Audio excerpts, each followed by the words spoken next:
Hey, transforming your world, transforming your dreams, transforming your ideas to come true. God has given us wisdom to inspire our world, to make our generation, Nigeria, a better place. Thank God. Hello and warm welcome to another edition of Word for Youth, the program designed to inspire, educate, and to inform our youth on how to make their lives better and brighter. I'm your host, Khadijat Mohammed. Last week we discussed rape and what could be done as a people, society, and government to eliminate it. On that edition, we had the civil society organization, CPI, the executive director, Eunice Abimbola Abogun, who advocates for the quick passage of the Violence Against Persons Prohibition Bill, sponsored to the Kogi State House of Assembly, as it will help in dealing decisively with rapists. We also had an activist, the founder, Baba Salom Foundation, Mohammed Ayodele Ataba, who joined us via phone-in from Ibadan. He told us his experience and how security agents need to put in more effort to help fight the menace. To get updates on all we discussed last week, visit our YouTube channel, Word for Youth TV. Watch and subscribe for subsequent editions. Today we shall engage a legal practitioner to discuss the legal implication of committing sex abuse, various degrees of rape cases. We will also examine why it is easy for some security agents to kill and case term as stray bullets. What can an individual, society, and government do to reduce it also? Before our guests will join us, we will go on a short break and be right back. Are you a lover of trendy native attires? Are you looking for where to get your high-quality fabrics? Do you desire to have a classy, simple, corporate and outstanding look in your native attires? Then, Raycon the Home of Fashion is the right place to be. At Raycon Home of Fashion, we make the best of native and vogue attires for all locations and all genders including children. Best quality fabrics and clothing accessories are our watchwords. We sew not only to suit your size but your taste with great fineness. We attend to all complaints with utmost regards and quick to correct in order to satisfy your desire. We render home service delivery nationwide and abroad. Our service delivery is all days except Saturday and Sunday. Delivery charges applicable. To locate us, come to T-Square Shopping Complex opposite Fourth Republic Housing Estate before Zone 8 Junction, Local Kogi State. You can reach us via this phone contacts 0806 527 5502 or 0808 122 2714. Better still, send your request to our Facebook page at Raycon Home of Fashion. At Raycon Home of Fashion, you bring the pieces, we transform it to beautiful wears. Welcome back. Right now we are joined by a legal practitioner, a consummate and quintessential lawyer, a human rights and also a political activist, Barrister Hassan Balogu Onuwaji. Welcome to the show, sir. Good day, sir. Thank you. Yes. Also, before I ask you to analyze or enlighten us on the legal implication, I want you as a human rights activist to tell us what comes to mind when you hear the issue of sexual violence or rape. Thank you very much. Essentially, as a lawyer and as a law-abiding Nigerian citizen, each time a word rape comes to my hearing, the first thing that comes to my mind is that he who rape is an ape. Okay. Definitely, because a right-thinking individual will not think about the idea of even violating somebody's right sexually, especially the opposite sex. It will not even come to your mind, because it is only in the kingdom of ape that they do such things without even considering the consequences. We often see animals here and there. They don't toast. All they just do is to hop on the opposite sex. And so if an individual will engage into rape, such individual is an ape, basically. Okay. And where do you see the decay coming from? Is it from the society? Well, it is all encompassing. I would say that first and foremost, orientation matters very well. If somebody is well brought up, well propped up very well, I don't think because the looking at our tradition generally in Nigeria, we all have our various traditions, our culture. There is no any culture in this country, to the best of my knowledge, that appreciates or that promotes rape. It is an abnormal thing. It is an absurd, and every culture frowns at it. So if you see any individual that engage in any sexual, because if you are talking about rape only happens to be one of sexual because violence. we have sexual related offenses. Okay. Yes, so rape only happens to be one of it. There's what we call indecent, gross indecence, and there is what we call unnatural offenses. In a situation, unnatural offenses is under the penal code. If you look at section 283, 284, 285, that is where you have a very comprehensive offenses that relates to sexual infringement. Okay. That is what we call unnatural offense. In a situation where maybe you are having the sexual intercourse with an animal, we call it bestiality. Okay. Exactly, you call it bestiality. Oh, I've not heard of that before. Okay, bestiality, where it's a situation where somebody who has completely gone cuckoo, you don't see any human being to do it with again, but with an animal. Bestiality, it is punishable under the penal code. Okay. Then we have what is called child defilement. Is one of the categories under sexual offenses again. We've heard quite recently where 2-month-old baby is being violated sexually. Yes. 5 months, 10 months. You don't call this a rape. This is not rape. This is what we call child defilement. Okay. So they are all criminal offenses under our extant provisions under the penal code. So basically, whoever that picks joy in raping people, to me, is an ape. Okay. Basically.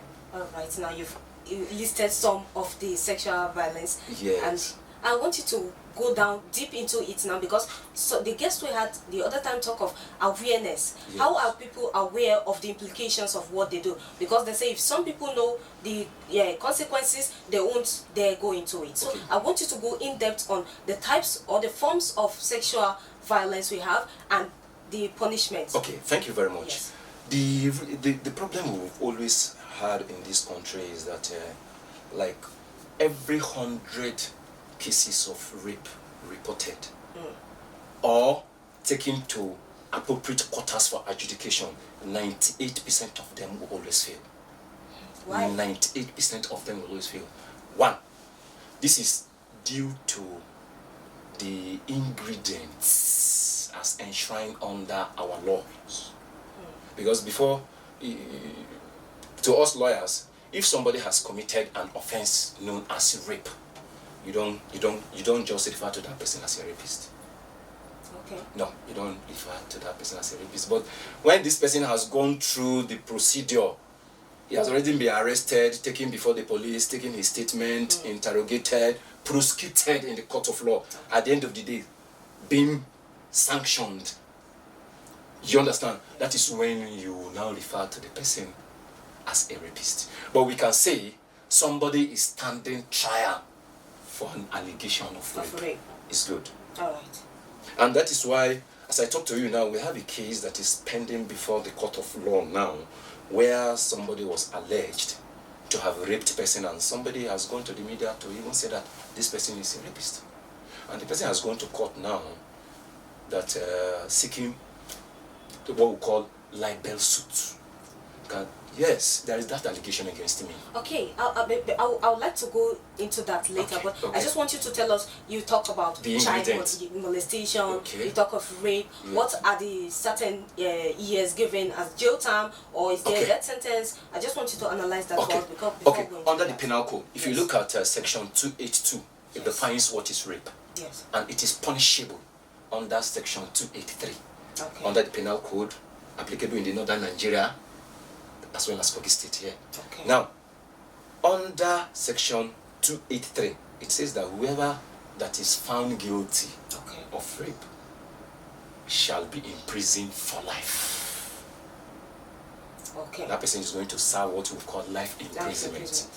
Or to that extent of jail term that the court may deem fit to impose. Okay. To impose. But in a situation where you are not imposing the maximum sentence, which is life imprisonment, okay, during the trial, I've seen that the convict has shown remorse. You understand? But okay, I'm not going to confine you to life imprisonment. I'll give you 15 years of imprisonment. But there is a rider there that the convict must pay fine. Okay. If you're not imposing the maximum punishment, then you go to jail for 14 years, 15 years, as the case may be. Then the convict shall, the word there, shall, meaning it is compulsory. Where shall appears in legal jurisprudence, it commands, compulsory. It is compulsory that the convict is going to serve. Apart from that 15 years, or as the case may be, he must be asked to pay fine. So from now, is the fine defined? No, it is not defined. Okay. It is at the discretion of the presiding judge. Okay. Whatever you think that, whatever you think, it may be 2 million, 10 million, but that money is not going to the victim anyway. Okay. It's going to be paid into the government coffers. That is it. So for now, it's either life imprisonment or the presiding judge can whittle down the offense, the jail term, but compulsorily. Is that same to child abuse? Child molestation is quite different from rape. Like when you talk about child, defilement, like as I've said now, the punishment is specified under the punishment is specified under section 285 286. That is gross indecent. You understand? But there the punishment is around 7 to 8 years, as the case may be. So you cannot categorize that one into rape. Okay. And that is why that one, the other side is easy to establish before court of law, because it's so easy. When a child is being molested, physically you can see that. You understand? But if you're talking about rape, as soon as, because if you look at the ingredient of rape, it's so very, very technical. Yes. That apart from the victim coming out to say that this person has been raped, Yes. It's always very, very difficult because of stigmatization and what have you. Yes. In addition to that, the victim's evidence, the law says that there must be a collaboration. Collaboration here is you have to establish what you call penetration. You have to establish before the court that indeed the accused person penetrated the victim. And how do you establish that? By medical evidence. And most often, about 98% of every 100 cases of rape that we reported. At the end of the day, nobody, because as soon as the intercourse takes place, the next thing to do is to call the attention of a medical practitioner. You don't need to go to house, you don't need to freshen up. As soon as you freshen up, you have already distorted with the procedure of the investigation. Exactly. Most of us do not know. Exactly. That is the orientation. That is the orientation we're talking about. And sometimes the trauma, they are going through a shock. Yes. You don't know the next thing to do. The next thing to do is to, when a girl is being, raped or maybe assaulted sexually, is to just put herself together, Before going to the police or any security agency. And in doing that, you have already distorted. There's what we call chain of causation. Okay. Chain of causation, that when something happened, you don't allow any breakage. Okay. Chain of causation, that the act connects with the procedure. From the procedure, you get to the police, from the police, medical evidence, from medical evidence, arrest, from arrest, interrogation, from interrogation. A lot of time you see people saying when you get to the police, you don't receive the attention you need, because the first thing they ask you is, we need mobilization fee, and when you get to the hospital they demand for money, and sometimes the victims are economically disadvantaged. Exactly. And that is where the legal aid really needs to come in here. Okay. Seriously, or human rights council really need to come here, like as we've said. That is one of the factors. Seriously, because at the end of the day, they make you go through a lot of stress. At the end of the day, you that is the victim, you need to go and source for money here and there to mobilize the police to visit what we call loco cinco, the scene of the crime, where the act actually took place. Because the police need to visit the loco cinco, where the scene of crime. You understand? But before you do that, you need to mobilize them. And ordinarily, it is because of the system failure we have in this country. In advanced countries, no, we don't have all these processes are being taken care of by the government of the day. Do you understand the point I'm trying to make here? So that is that. All right, it's time for us to go on a short break. We'll be right back shortly. Nigeria, a country blessed with a vibrant youth population, a grossly underutilized youth population. What are the challenges of youth development? What are the solutions? As a youth, what are your contributions to national development, ensuring you become one of tomorrow's leaders of a greater Nigeria? Answers to these questions and the X-ray of burning youth development issues are our focus on Word for Youth. Word for Youth. It is what it is. Now, another issue again that readily comes to mind is that, a man can actually rape his wife. Exactly. Yes, especially if she's under 14. Okay. But if she's above 14 years, no, you cannot rape her, even if it is against her wish. Because one of the ingredients that you need to consider before a rape can start is that you have this sexual intercourse with this victim without her consent. Or with her consent, when the consent obtained through coercion or through duress. Yes, and maybe at a gunpoint, if you don't do this, I'm going to shoot you, and she voluntarily gave the consent. Such consent, technically in law, we say it is a consent gotten through vitiating elements. Okay. You understand? But we have undue influence, we have misrepresentation, we have mistake.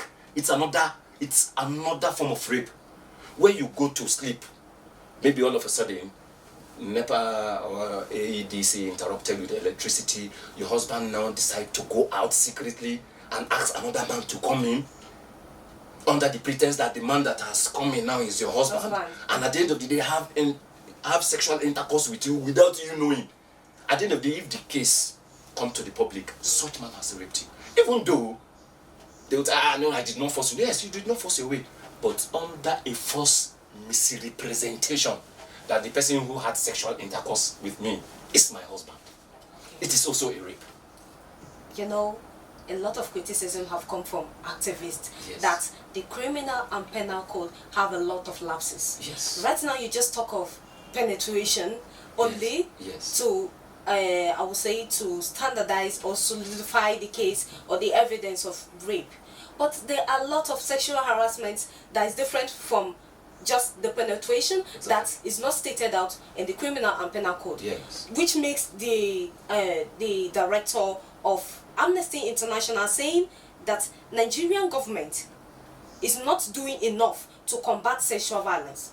He said, the method the state has been using over the years clearly has not moved with the intensity required to deter rapists and potential rapists and to protect women and girls. Exactly. Meaning, a lot of people are saying this law has been enacted over 50 years ago. They need to be reformed. Exactly. I'm one of the advocates that we need to look at laws that relate to sexual violation here and there, that it needs to be upgraded in line with our contemporary society. Okay. But in doing so, we need to be very, very careful. Right. So that at the end of the day, you don't try to strengthen the weak by weakening the strong. Because if you make it so easy, like any other offenses, somebody can just pick you up because I don't like your face. You can just decide to pick me up that, oh, Mr. Hassan raped me yesterday. And before you know it, before I could even prove my innocence, or I did not do it, I must have gone to jail. And before you know what is happening, we are living in a sophisticated society today that somebody can just cook up false story. Just to make sure, because I have seen professional careers, career holders, footballers, golfers, who were accused falsely of rape, and at the end of the day, their career dropped down like a pack of cards. Yes. Tiger Woods is one of them. Okay, but are we going to blame that on the society or the judicial system for lack of concrete evidence against the accused? Exactly, because if you look at the law, if you look at section 36 sub 5 of the 1999 Constitution, it is very, very apparent and self-explanatory that whoever that is alleged to have committed any crime shall be presumed to be innocent until when found guilty. Is it by public courts, or is it through the instrumentality of Facebook or media platforms? No, by court of competent jurisdiction. So as soon as an accused person, now they say we should not even call them an accused person, that it has a tendency of reducing the integrity of the person who is standing trial. That don't call him an accused person or a suspect again. They say you should call him a defendant, somebody who is merely defending himself. And as a defendant, he's entitled to compensation. When you insult him, you pay him money, notwithstanding that he's standing criminal trial. You don't use a vulgar word against him. You don't call him you are a rapist. No, he's not. He's merely standing for an allegation of rape. He's not a rapist. It is only court of law who has right to, after the conclusion of evidence, that the court will now say that, yes, I find you guilty. You are now a rapist. From that moment where there is a pronouncement, then the status of a defendant will now be jettisoned. He has now assumed the status of what you call convict. Stay with us. We'll be back in a moment.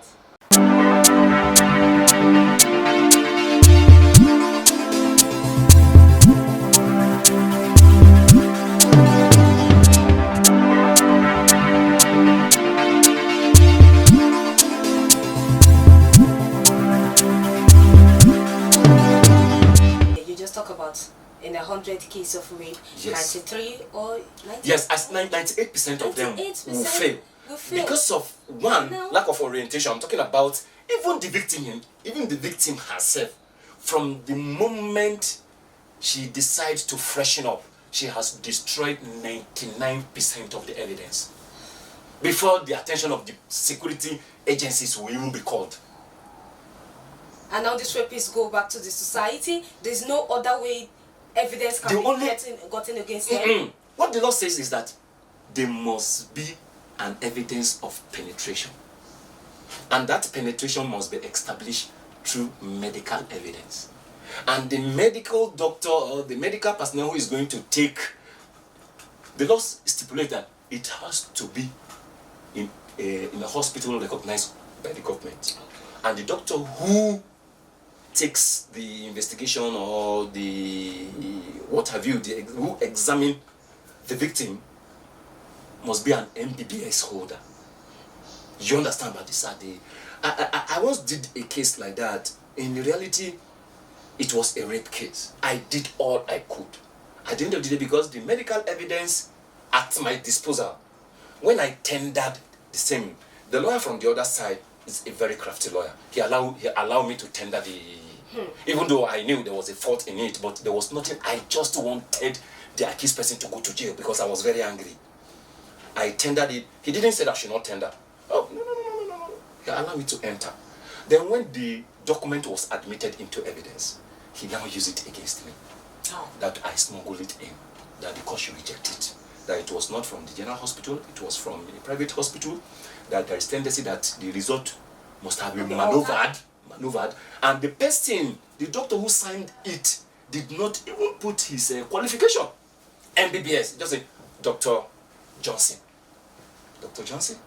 No. Dr. Johnson is not known to law. You have to put your qualification, Dr. Johnson, MBBS, just like me. If I want to put my qualification, Hassan, LLB, BL. This is my qualification. From here, you know that I am free to practice in the country. But if I just say Barrister Hassan, without my qualification, anybody can be a barrister. But do you have LLB or BL? And that was how the case came down. That was how the case. I lost that case. In fact, I was devastated. But that is the position of the law. Because now the law is there. There's no way you can bend the law, you understand, but to satisfy your emotion. The law is there. And if a society without law is a society, is a lawless society.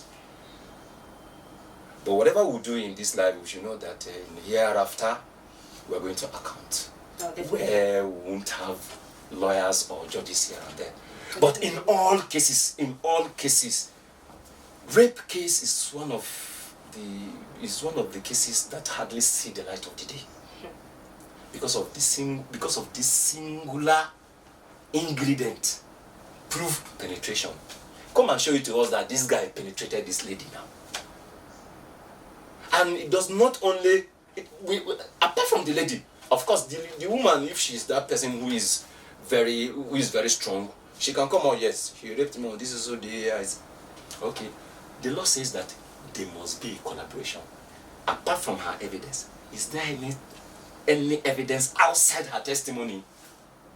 And the only strongest evidence outside her personal testimony is a medical evidence to show that, yes, on this also day, from this time to this time, this lady came to our hospital, we examined her, and then we discovered that there was a penetration, there was a deposit of some fluid within, there's this.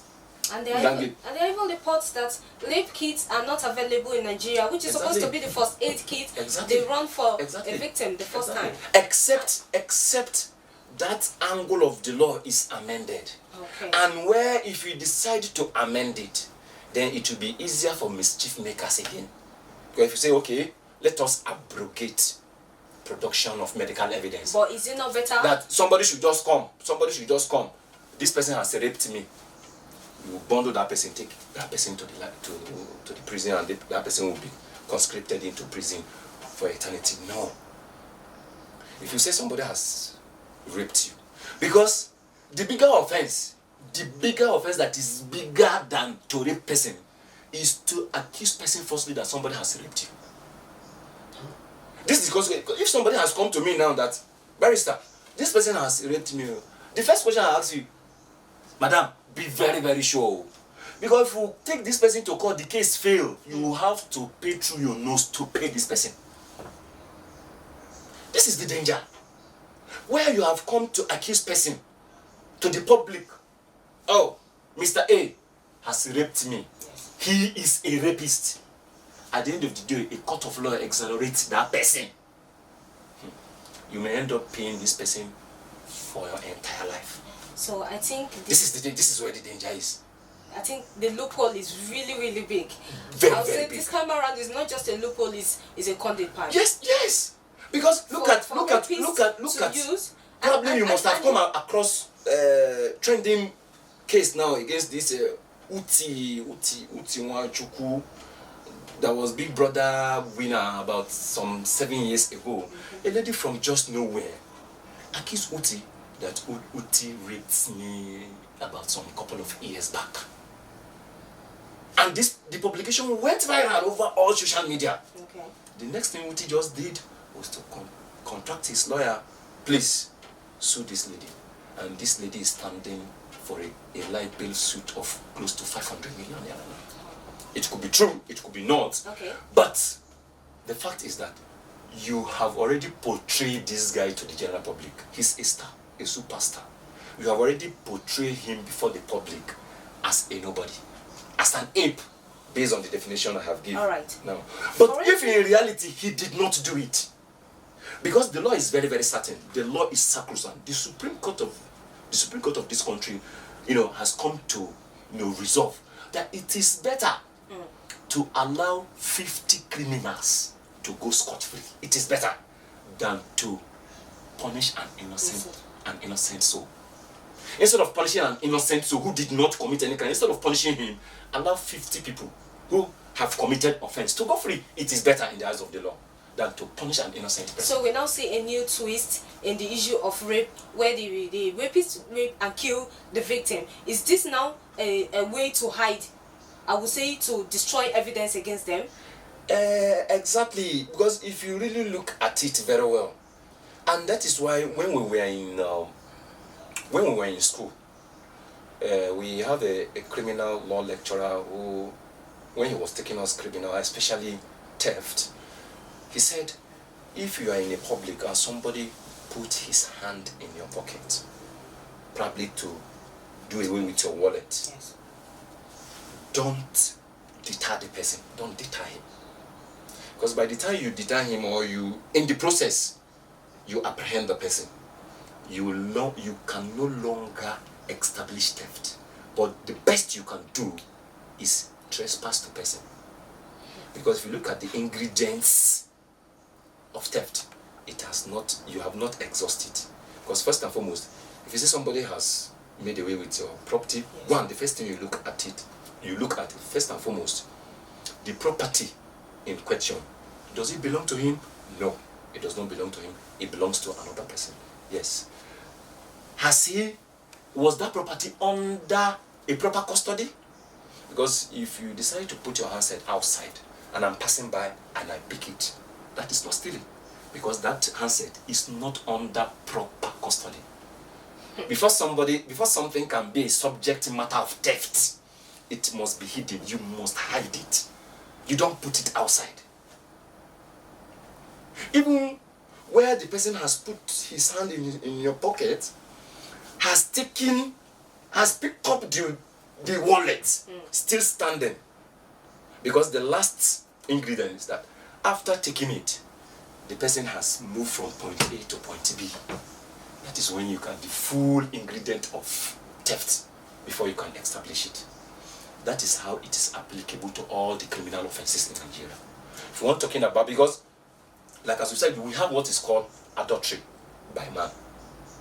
Because that, if you look at the categories or the ingredient of rape, where one has failed, especially production of that medical evidence, that does not mean that person can be exonerated of rape. Okay.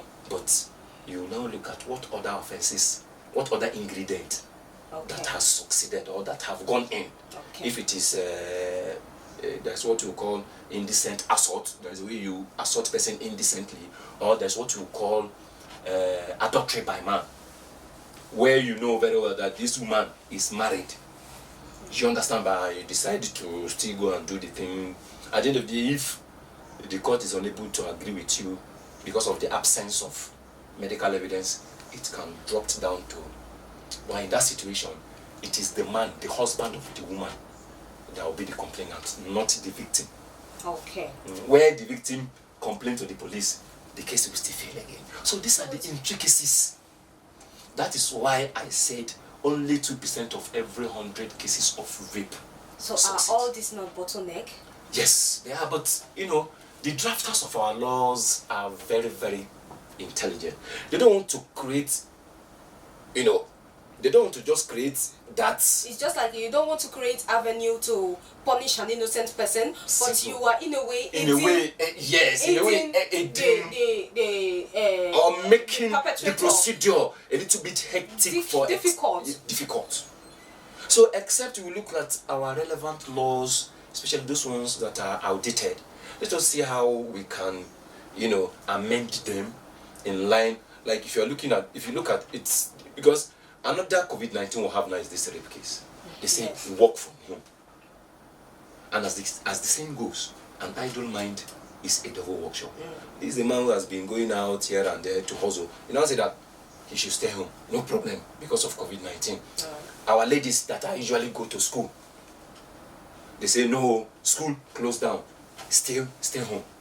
And before you know it, you know this thing now, before you know it, things like this will start coming. And that is why it is on the high side now during this COVID-19. Stay home, stay house, stay safe. Okay, I think for me, and another reason again, people are not speaking our out. courts are shut down completely in a way. except where there are essential cases. So if somebody is alleged now to have committed rape now, so it's not essential at all. Yeah, you take that person to police station. Yes. The law says that this person cannot stay more than 24 hours or 48 hours as the case may be. What do? The court is shut down. Do you keep this suspect perpetually in your custody? In fact, as this COVID-19 was at its peak, the CJN even gave instruction that they should go to the prison. Those who are standing for offenses of minor offenses, allow them to go house. So criminals now we are allowing the criminals now to come back home now because of COVID-19. And if you like rape, you will term it as minor? No. It is not a minor. Okay. But once an offense is committed, an offense is an offense, whether it's a capital offense or it's a minor offense. You understand? But like as I've said, it is a bailable offense. It's a bailable offense. The only offenses that you cannot admit the accused person to bail is culpable homicide, armed robbery, in a way. And when there is no special circumstance, but if there is a special circumstances that warrant somebody standing for the offenses of kidnapping, armed robbery, culpable homicide, if there is special circumstances that they should be admitted to bail, the court will graciously admit them to bail. There are special circumstances. Even if somebody has raped, like Teddy Bundy, who has raped about over 30 ladies. And what he does was, after committing rape, at the end of the day, Teddy Bundy will go ahead to kill them, still have sexual intercourse with their dead bodies. So, that is it. And there is no any amount of, if you ask me, there is no any amount of punishment, even if you decide to kill a rapist, it does not avenge the psychological trauma that you've taken the victim through. Because if you rape a lady or you rape a girl, you have not only destroyed that lady, every generation that is going to come through her, you have destroyed. Exactly. That is it. So even if you I think my spirit is down already, because I was expecting you just say the moment you are caught, everything, but all these procedures you listed, and this victim is still going through the trauma, and you expect her to be I don't know. But seriously, if you ask me as a lawyer, now what is a way out? I don't know. I think the procedure should be maintained, but the punishment should be jacked up from life imprisonment to death by hanging, death sentence. That is, in some areas now, kidnapping, you kidnap, you kill the victim, or you kidnap, you take ransom. Okay. If you are caught, you are taken before the court, if they convict you, they will go and hang you. So that by the time we hang like 4, 5, 6, 7 people in Nigeria, it will deter others. Seriously, but life imprisonment, alright. And the law even says that they should whittle down the offense. Alright, since we have 2 topics to discuss, yes. I want us to round this off. You just talked about having a solid evidence against the perpetrator to an extent. I want you to tell our people out there that are watching that might not even know, because we don't know who the next victim is. We want to know, let them know what they should do and how they should go about it. If not them, probably someone close to them. This is what you should do. Please help us put it out there so that they'll be able to build a solid case against the perpetrator. Okay, I think the first thing to do is, first and foremost, it is better safe than sorry. Okay. Try as much as possible, like as I used to advocate. Okay. If a girl, if she can't come willingly, there is no way you should compel or impel her coming.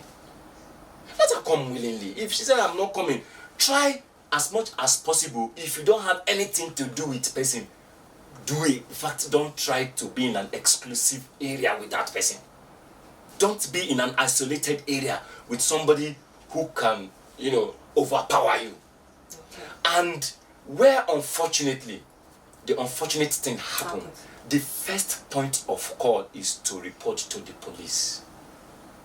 In fact, even if you are leaving that place, don't go to your house. Don't destroy the evidence. As if there is a way you can even, if you can even naked yourself to the police station, go like that. So that they will take a snapshot of you there, and then the police can take you to medical doctor. Medical doctor will first hand investigation. So that by the time you go out, do this, you must have destroyed the evidence. Because if somebody has raped you, what integrity do you have before that person again? person has completely ruined your life, the first thing that should come to your mind is to how to fight back. And in doing so is that from that moment, don't even bother to even wear your clothes. Go to the nearest police or just call any of your people. Call me police. So that police will come to that scene of the crime, that moment. That moment, that venue. So that even if it is on the floor, even if it is on the couch, police can extract those evidence there and then. Don't destroy your evidence. Don't destroy evidence by yourself. I will take a few comments before we round the issue up. I have this message from Mukhtar Gozia. He said, I love the lawyer analysis. Please keep it up. The program is very interesting. Thank you so much. Thank you very much. Yes. He said he's watching from Abuja, Federal Capital Territory. Okay. Another person said he's watching live from Old Holy Quarters here in Lokoja. Good to be here. Thank you so much. It's good to know you're joining us out there. Thank you so much. As the guys just say, don't destroy any evidence that could help the perpetrator go away with the crime. Make sure you report to the nearest police station immediately. Alright, talking about the issue of extrajudicial killing, the recent one we had was the 16-year-old girl that lost her life, Tina Ezekwe in Lagos. I heard the police is already taking the Lagos state government is already taking the issue up. But when you talk of extrajudicial killing, we see them happen often and less talked about. That is the problem. Let's talk about why would an armed security officer that is supposed to protect the citizen now go against the laid down rule and open fire on an innocent citizen? What's wrong? It's quite disheartening. Like as I've said earlier, it's due to system failure that we have. We have people these days who are conscripted into Nigerian police force, Nigerian army. These people are already frustrated. How many of them have gone through even at the secondary school? No. Some of them cannot comfortably put down their names. They cannot. There is the person that you have given an arms to hold. And the law is very, very, very clear. There's what we call constitutional safeguard for an accused person. If I say that somebody who has committed, somebody you've seen to have committed a rape is within the contemplation of the law, still known as innocent, Yes. then what right have you to take that person's life? The only way you can take somebody's life without a resort to court is on self-defense. An armed robber has invaded your house, somebody is trying to rape your wife, somebody is trying to rape your daughter, and in the process you try to deter the person eventually lost his life. The law will protect you. That is self-defense. But for God's sake, you are holding an AK-47, and there is somebody, a helpless Nigerian, within the contemplation of the law, is an innocent person. Why do you have to shoot the person? Except where somebody, a prisoner, is fleeing. In order to apprehend him, you can shoot. And the law says that you can shoot the leg in order to apprehend him. But this person is not running away. Extrajudicially killing is very, very common in West Africa. We take joy in exterminating people, annihilating people. For God's sake, it is very, very wrong. The law has already put in every citizen of this country into a state of innocence. That I am innocent, and even when somebody has committed crime, why do you need to put the trigger on that person? It is very, very wrong. Because where you've done that, first and foremost, you've already taken laws into your hand. Yes. You cannot kill a person except through the instrumentality of the court. God said that even in our contemporary society, even America today, America as a country is considering even doing away with maximum punishment, which is death sentence. Okay. They want to say no. Even if somebody has killed 1,000 people, you don't need to kill that person. Because even if you kill that person, it will not avenge, it will not bring back the 1,000 people he has killed. Then what's the need of killing that person? You understand? So the point I'm trying to make here is that we need to go back to the basics. Our security agents, and that is why under the Police Act now, so you cannot become Inspector General of Police if you are not a lawyer. Okay. Of course. Because already you've seen it all. If a crime is reported before your office, you have this, what we call intellectual latitude to look at the issues very well. You understand? You will not kill that person. You say, okay, this is the thing to do. Take this person to court. So has it been enacted already? Yeah, it's under the Police Act now. Okay. It's like it is an administrative. It is for an administrative efficacy. Though it is not a law, but it is there that before you can become Inspector General of Police, you must have gone through the law. At least you have to be called to the Nigerian Bar Association, free to practice in Nigeria as a legal practitioner. So the only way out is that we need to keep praying, and we need to really engage our security men. We need to sensitize them very well. And thank God, these days we've seen police who are asked to go to further their study, to go and study law, study criminology and what have you. You understand? That is the only way out, because in this country today, nobody is safe. Apart from the security men, we Nigerians, we indulge into what we call where you take somebody's life unnecessarily. You understand? Somebody is alleged to have, commit any crime. The next thing, mob attack, and before you know it, the person is dead. No, that is jungle justice. It is not done anywhere. We are running a constitutional government now. It's a government anchored on law, a written law. Which you understand, and there is, if you look at our law from the beginning to the end, there is no any way you can find jungle justice. Yes. But some critic will say, okay, you say you want to go through the proper process, but in Nigeria, justice is always delayed. Yes. Which means justice denied. Yeah, not really. But that is the procedure, that is the law, that's what law has provided. The law did not tell you that if somebody slap you, you slap that person back. No. Okay. No. If somebody slap you, graciously call the police. Alright. Yeah, because in trying to maybe retaliate, at the end of the day, the person may even lose his life and what have you. And you'll be from being a defendant now, from being a complainant now, you have now become a defendant. Okay, you say we should no longer use the accused, we should use the defendant. Alright, thank you so much for the enlightenment on the show. It's fun to have you here. We really appreciate your time. Thank you so much. We'll be having this discussion with Barrister Hassan Balogu Onuoji. I hope you've gotten a lot you need to know about legal system in Nigeria. Thank you so much for your time. And to watch subsequent editions of this program, please subscribe to our YouTube channel, What for Youth TV. You can of course watch the previous editions there.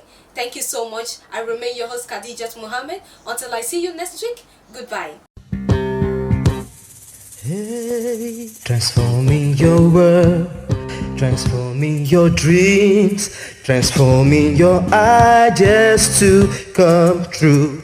God has given us wisdom.